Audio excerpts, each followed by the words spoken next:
Alors, je ne suis pas en train de défendre la typologie des 12 signes zodiacaux, et je sais que beaucoup de gens pratiquent cette typologie.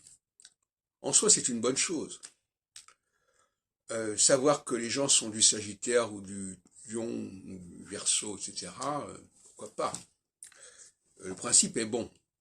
C'est-à-dire, la personne n'est pas unique. Il n'y a pas de focalisation sur une individualité. On dit cette personne-là fait partie de telle famille zodiacale. Bon, c'est plus difficile de parler de type planétaire parce que les gens, c'est toujours discutable de savoir si quelqu'un est de tel et tel type planétaire. Mais enfin, les planètes sont reliées aux signes zodiacaux, donc il y a les domiciles des planètes, etc. Donc on va dire qu'un bélier est martien, qu'un jupitérien est sagittaire, etc. Mais philosophiquement, c'est intéressant.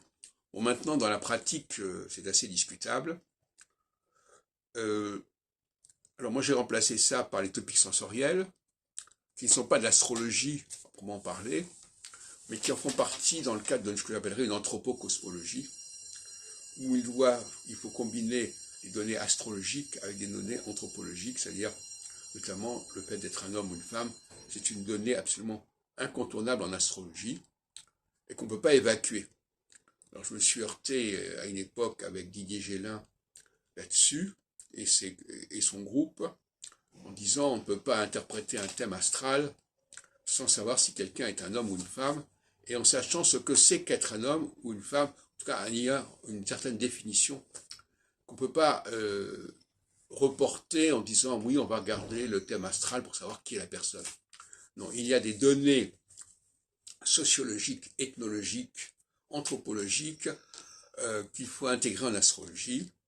Et l'astrologie ne peut pas se substituer à cela parce que l'astrologie est avant tout prévisionnelle, est avant tout cyclique. Et s'il y a une dimension que l'astrologie peut apporter, c'est la dimension des périodes, des phases, des cycles, mais pas la dimension psychologique. Mais la dimension des cycles détermine un comportement psychologique, il faut bien comprendre cela. Sauf que ça n'est pas figé. Hein. Les gens ne sont pas identiques toute leur vie, ils passent par des phases. Et donc, on ne peut pas étudier un thème astral en disant voilà, vous êtes comme ça. Il faut étudier à quelle période on se trouve.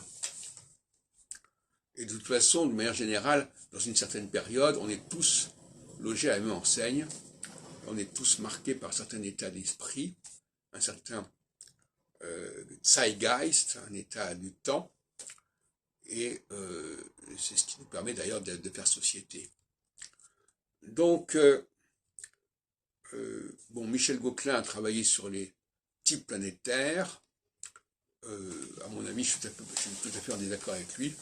Les types planétaires, ça peut être intéressant en tant que typologie, si on veut, mais je ne pense pas que les planètes que les planètes. Je crois qu'il peut y avoir une typologie planétaire au niveau mythologique, si on peut dire, mais pas au niveau astrologique.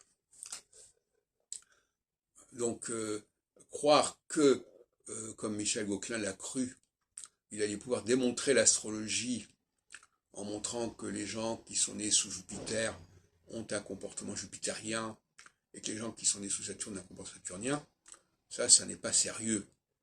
Pourquoi? Parce que les planètes sont des prometteurs. Elles indiquent des périodes. Et ce sont les signes qui sont les significateurs. Or, c'est-à-dire que c'est ça le terrain. Or, comme Michel Gauquelin ne s'est pas intéressé aux significations, enfin, il s'est intéressé aux maisons astrologiques, mais pas pour en déterminer des significations, on est un peu dans une situation aberrante. Comme je disais tout à l'heure, ce sont les signes qui sont porteurs de signification, et les planètes vont pointer des périodes. Donc là, on est très très loin de la démarche gauquelinienne.